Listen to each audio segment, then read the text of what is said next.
As-tu déjà étudié pendant des heures, relu les mêmes pages encore et encore, pour te réveiller le lendemain matin avec l'impression que ton esprit a été complètement effacé? Tu n'es pas seul. Beaucoup de gens accusent leur mémoire, leur intelligence ou leur manque de discipline. Mais voici la partie étrange. Au Japon, les étudiants mémorisent régulièrement plus de 2000 caractères de kanji, et beaucoup s'en souviennent toute leur vie. Encore plus déroutant, certaines personnes se sentent plus alertes après 5 heures de sommeil qu'après une nuit complète de 8 heures. Alors, que se passe-t-il réellement? Et si le problème n'était pas l'intensité de tes efforts, mais le rythme selon lequel tu vis? La plupart d'entre nous ont appris la même règle: étudier davantage, dormir plus longtemps, pousser plus fort. Alors, lorsque l'information disparaît de ton esprit ou que tu te réveilles épuisé après une longue nuit, tu supposes que quelque chose ne va pas chez toi. Mais les neurosciences racontent une autre histoire. Le cerveau ne mémorise pas uniquement en fonction de l'effort. Il mémorise en fonction du timing, de la répétition et de la récupération. Au Japon, de nombreuses habitudes quotidiennes sont discrètement alignées sur le fonctionnement réel du cerveau. Les étudiants sortent souvent à la lumière naturelle du matin avant d'étudier. Ils bougent légèrement leur corps pendant seulement 10 minutes. Des recherches fréquemment citées par des experts en productivité montrent que même 10 minutes de mouvement léger peuvent améliorer la mémorisation d'environ 20%, simplement en augmentant le flux sanguin et l'état d'alerte. Avant d'apprendre quelque chose de nouveau, ils se rappellent brièvement ce qu'ils ont étudié la veille. Pas pour le relire, mais pour le faire revenir depuis la mémoire.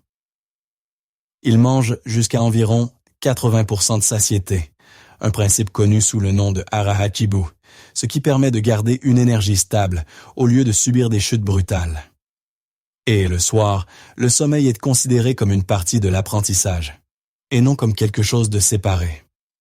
Ces habitudes peuvent sembler petites, voire insignifiantes. Mais ensemble, elles créent un rythme dans lequel la mémoire se forme naturellement, sans forcer le cerveau à lutter contre lui-même. Au Japon, la journée commence rarement par un passage brusque et immédiat au travail mental.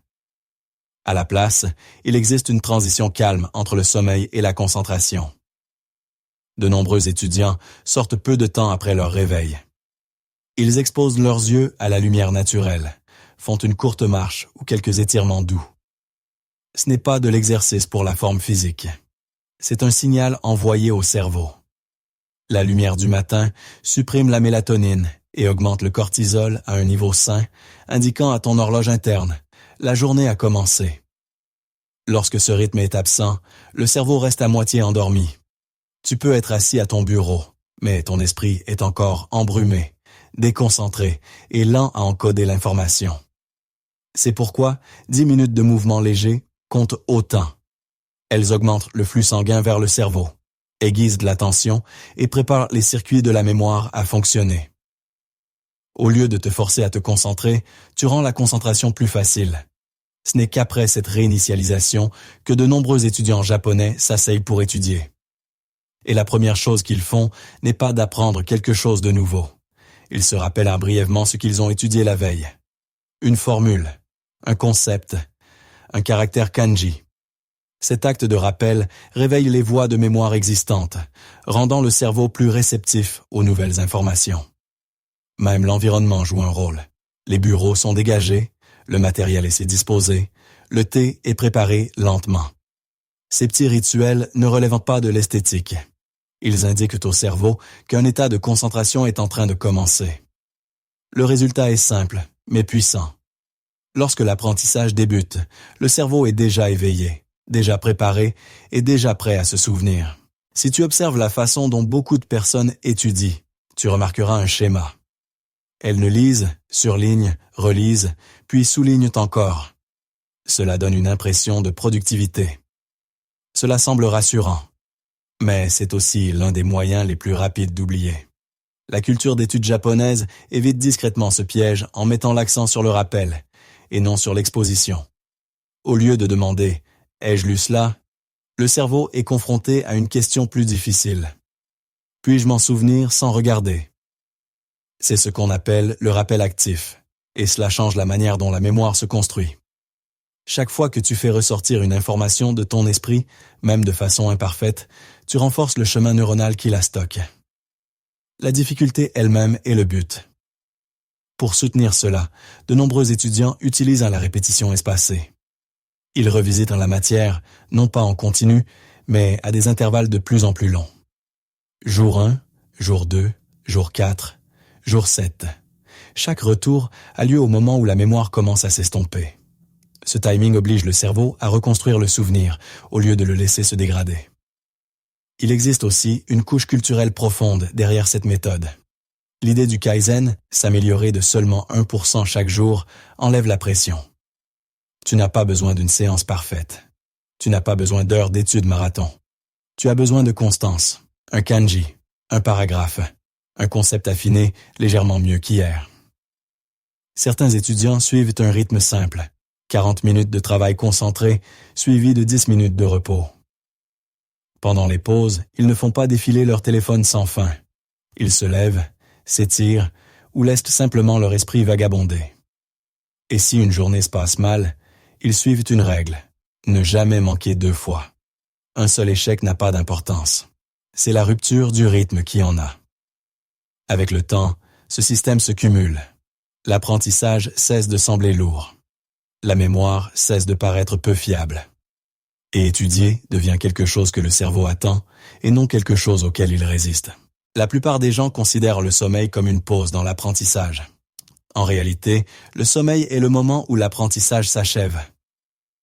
Pendant la nuit, le cerveau traverse des cycles de sommeil léger, de sommeil profond et de sommeil paradoxal. Chaque cycle dure environ 90 minutes. La mémoire ne se renforce pas de manière uniforme à travers ces phases. Elle est réorganisée, triée et stockée lorsque le cerveau peut terminer ses cycles sans interruption. Cela explique une expérience étrange que beaucoup de personnes ont déjà vécue. Tu dors 8 heures et pourtant, tu te réveilles épuisé. Un autre jour, tu dors seulement 5 ou 6 heures et tu te sens étonnamment clair. La différence ne tient souvent pas au nombre d'heures, mais au moment du cycle où tu te réveilles. Se réveiller au milieu du sommeil profond ou du sommeil paradoxal laisse le cerveau désorienté et lent. Au Japon, le sommeil est souvent abordé avec respect, plutôt qu'avec contrainte. L'objectif n'est pas le nombre maximal d'heures, mais la qualité et le timing. Les routines du soir restent simples. Les lumières sont tamisées. La stimulation est réduite. L'esprit reçoit un signal indiquant qu'il est temps de s'éteindre. L'alimentation joue également un rôle.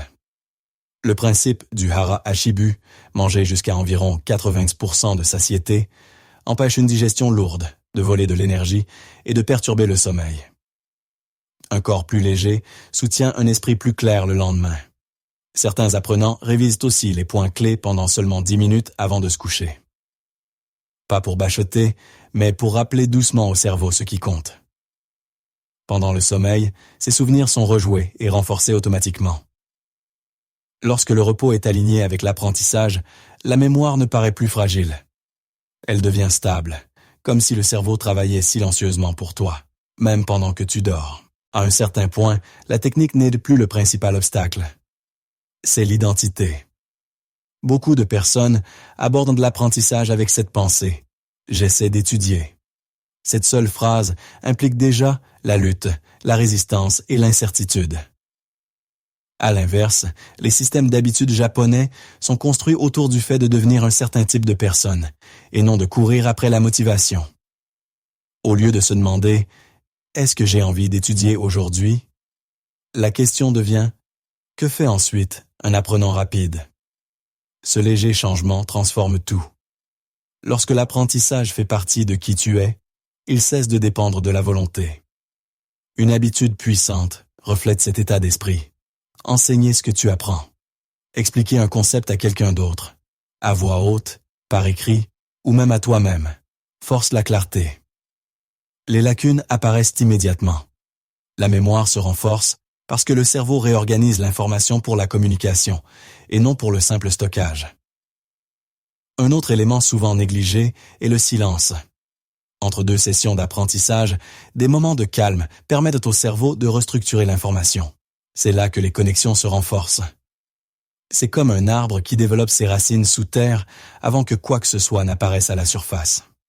Le progrès est invisible, mais réel. Les routines japonaises respectent ces phases invisibles. De petites pauses, de petites réflexions, de petites répétitions. Avec le temps, elles créent un apprenant qui ne se sent ni pressé, ni anxieux, ni submergé. Apprendre cesse d'être un acte laborieux et devient un rythme naturel, quelque chose vers lequel l'esprit revient calmement, encore et encore. S'il y a une seule leçon cachée dans les habitudes d'études japonaises, c'est celle-ci. La mémoire ne se construit pas par la force, mais par le rythme. La lumière du matin et le mouvement léger réveillent le cerveau avant que l'apprentissage ne commence. Le rappel actif et la répétition espacée transforment l'oubli en outil plutôt qu'en échec. De petites améliorations, guidées par le Kaizen, éliminent la pression et créent de la constance. Manger jusqu'à environ 80% de satiété maintient une énergie stable. Dormir en accord avec les cycles naturels permet au cerveau de stocker ce pourquoi tu as travaillé si dur. Et un changement d'identité. Passer de « j'essaie d'étudier » à « je suis un apprenant rapide » rend ces habitudes durables. Tu n'as pas besoin de tout changer demain. Choisis une seule petite action. Sors 10 minutes avant d'étudier. Rappelle la leçon d'hier avant d'apprendre quelque chose de nouveau. Éteins ton téléphone plus tôt ce soir. De petites habitudes, répétées chaque jour, façonnent un esprit qui se souvient.